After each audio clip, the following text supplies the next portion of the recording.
Oh yeah, got that plumbing dry, the water line. Got the water lines dry fitted. Now I'm finna ready to glue them. Always dry fit them first before you glue them.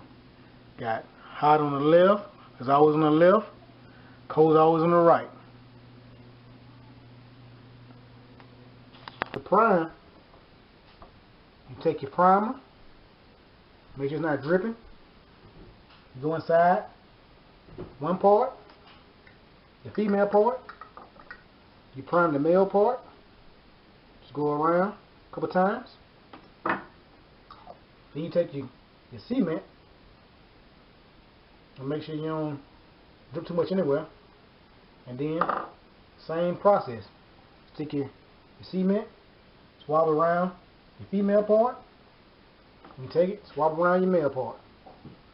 Swab around your male part real good. A couple times. You take your male part, stick it in your female part. Hold it for 30 seconds. Get you a good lock tight seal. They say 20 to 30 seconds recommended. Because you put it in there and let it go, it pushes out. So you want to hold it 20 to 30 seconds to make sure you got a good connection. Alright. It's good and connected.